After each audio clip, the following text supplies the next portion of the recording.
Hi everyone, this is Trish Kendall, your host for the Choose and Become interview series. People around the world ask me to share more of my journey to enduring success, more stories, more of my lessons, more of my experiences.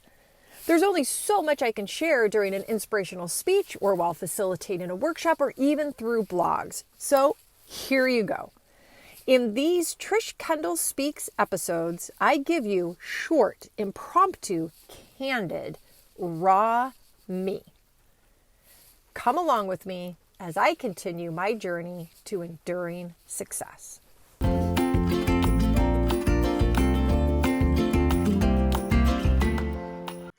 Hi everyone, this is Trish Kendall with Choose and Become for another Trish Kendall Speaks episode. So often I get the question, Trish, how did you create such professional success? And as you can imagine, that's a really hard question to answer in its totality. So I am going to, in these TKS episodes, begin to or try to answer that. And for today, I want to focus on perhaps my definition of professional success, which has evolved over time. And now when people ask me, Trish, how did you become so professionally successful?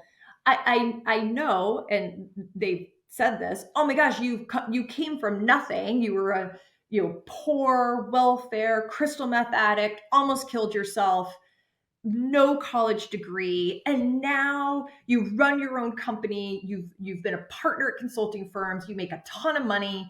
You have everything that you want. People want you to work with them. It's the definition of professional success on paper is all those things, right? It is. I make great money. How about this? Since 1997, which was only 3 years from the moment I pulled the last needle out of my vein. Since 1997, I have my earnings have put me in the top 1% of the country. And it's been that way ever since. So absolutely that is professional success. But for my definition of success, and it was a journey to get there, but if I try to do it just in a nutshell, is that I love what I do. I love who I do it with and for, and I love what I earn. Now, I will tell you, my career decisions along the way have always been driven by, do I love what I'm doing, and then love who I do it with?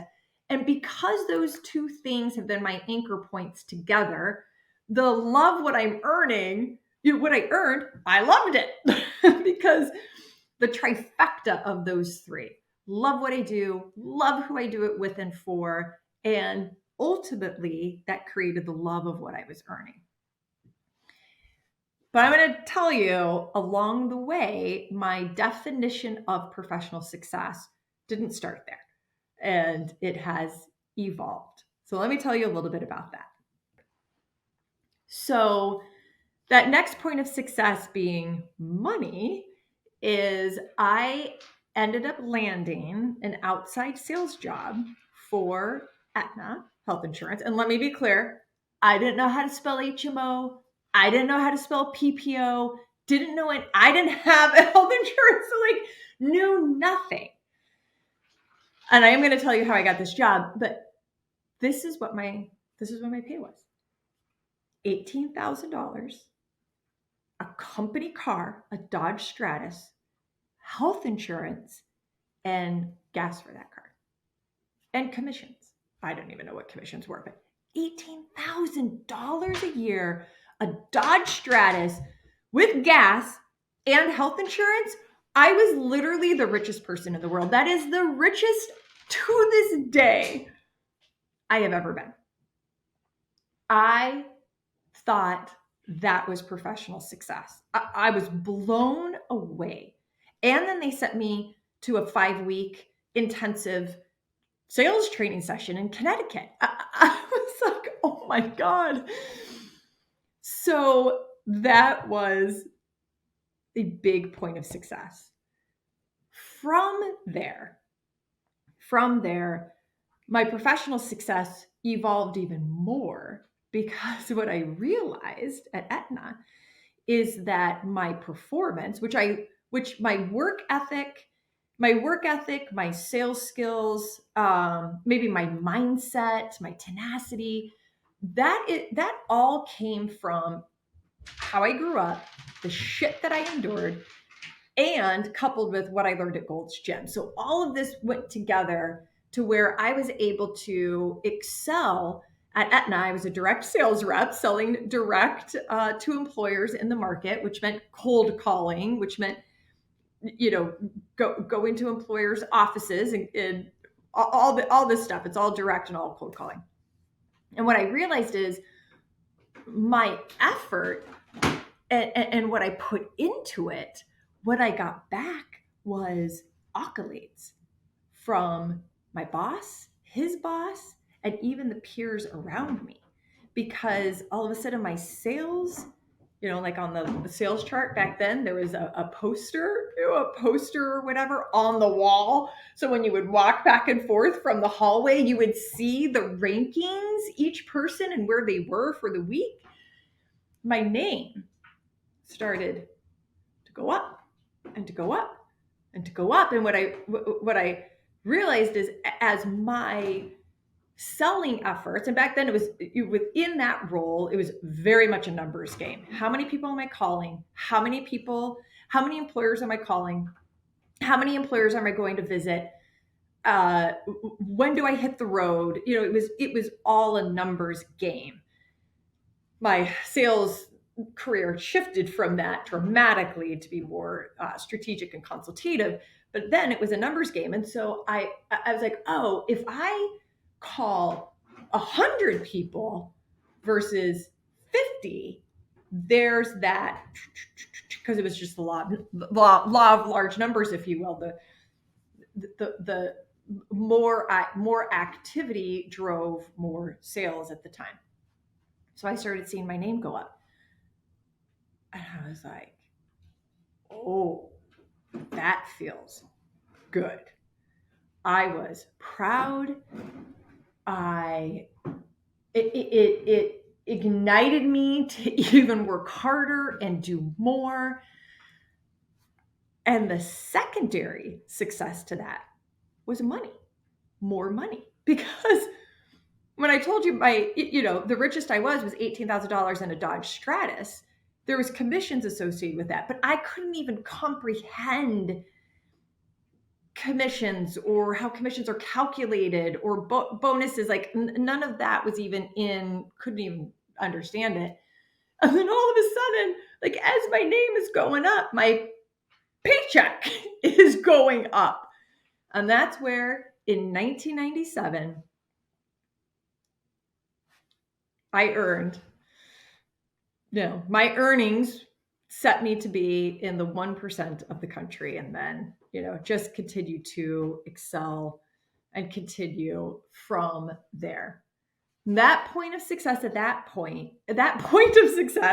time was winning. My name being up there high on the chart was, oh my God, Trish, you're so professionally successful. How did you get to the top of the chart? That was my definition. And being up top of the chart, the other thing that happened there is I won awards, best salesperson of the year or top, whatever, President's Club, and you go on this trip and you do that. And so that was amazing and awesome. But the next evolution, the next point of success was that from that, I'll just call it top of the chart success, and my work ethic, my sales skills, my tenacity, all of those things that my bosses would always say, those things coupled together, and the compilation of that led to even different and I'm going to say I don't want to use the word greater opportunity than what I was doing, but from a career standpoint that moved me forward, Aetna then put me in another higher level position where I sold to and created enduring relationships with brokers and producers and consultants in the Chicago market. And that was a big deal because I was the youngest person in the role. It was a large group market role. I was the youngest. I had no track record. So usually the evolution there is you sell to brokers in a smaller market, then it leads you to the big market, da, da, da, da. But I leaped from direct selling to this, broker sales role in the key accounts national market. And I think some people around me weren't very nice or happy about that leap. But my bosses, they gave me the opportunity because they knew that I was going to do what it took to excel. And so that point of success then was really role related. It wasn't more money. It wasn't that I earned more money. My base salary was a little bit more, but it wasn't that I was earning more overall in commissions, but it meant that the professional success was that I was given and entrusted to be the representative, the person responsible for creating and nurturing these incredibly important relationships in a key market, Chicago. And I was like, this is awesome. Like nothing could get better than this professionally. Then it just kept going.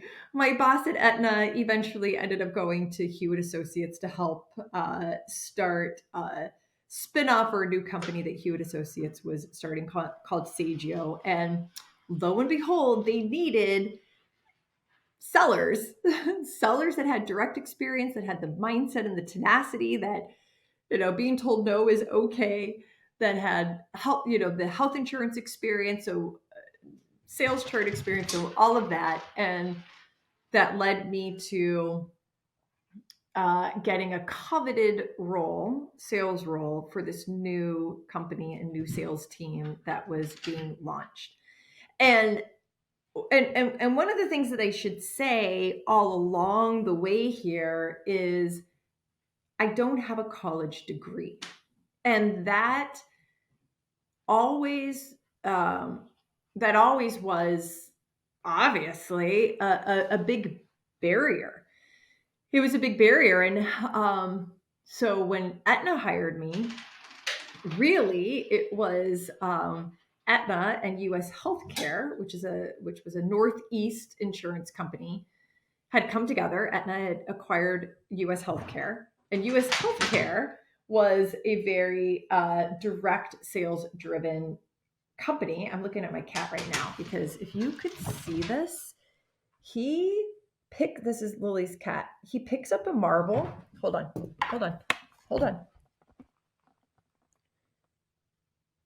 Watch this. He picks it up with his mouth, and then he drags it. That's what you were hearing. So US Healthcare came in. They needed direct sellers, and typically in the market there weren't direct sellers. It was all through the brokers and consultants and stuff. And so I tell you that because truly the only reason that I got past not having a college degree is because US Healthcare was coming in and saying, listen, we need people that are going to cold call and that are going to be out on the market and that have grit. And the Aetna leadership in Chicago agreed with that wholeheartedly. And so they hired me despite not having a college degree. Fast forward, when I was going to this consulting firm, actuarial firm, outsourcing firm for this startup company underneath it, it was kind of the same thing. We need sellers. We need people that are going to hit the phone. We need people that are smart enough to learn. We need people that are going to build relationships with our consultants internally, the actuaries, the consultants, etc., that will bring them into companies. And even then, I interviewed with like 12 people, but I was hired despite not having a college degree. And so a point of success for me was the brand prestige of the companies that hired me. You know, Aetna, huge, obvious national brand name. Hewitt Associates at the time, now is Aon. Aon acquired Hewitt Associates a number of years ago. You know, for the time and the market and what we did, very prestigious. So that was like, oh, how did you create all of this professional success? That was the definition of my professional success, is that I was hired by these prestigious companies. So my point of, my evolution and my definition of success had evolved to that feeling of, oh my God, these companies want me. And then ultimately, as I continued through my professional journey, then the evolution, or what it evolved to, is companies seeking me. Not, oh my gosh, this company accepted me or hired me, but I had created a brand, a Trish Trout at the time, a Trish Trout brand in the marketplace, in the industry that I worked in as a seller, as a consultative seller at that point. And then companies, leaders were seeking me.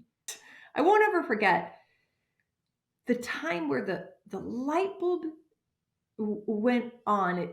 Something switched inside of me where I realized that not having a college degree and my shit background wasn't it wasn't a liability, it was an asset. Because those things made me who I am today, obviously, but even then, they made me who I am. And that is what people were seeking for their sales team and groups. And I was like, oh, okay. This is no longer a monkey on my back. This is something to embrace and to not hide and be ashamed about. And then, as you can imagine, through this time, I've gone from my late 20s to my 30s. Now I'm 50. So through that time, the point of success became I started to teach others. I started to lead younger professionals. And I did that mostly informally, as a top seller and as a top person for the companies that I worked with. I was able to informally guide and lead those younger professionals that were around me, and mentoring them, and being a person that they looked up to, and being able to give back to a younger community the way that so many people along my professional journey gave to me, which will be in some of my stories with future TKS episodes. So then the point of success was me being the leader, the mentor, and the satisfaction that I got from helping these younger professionals. And then finally, the point of professional success has culminated all of that to launching my own business 4 years ago, Enduring Success Strategies, where I both help companies. I work with their sales and client relationship teams to help them enhance their mindset, skills, and behaviors around creating enduring relationships with their clients. And as this whole community knows, I'm an inspirational speaker.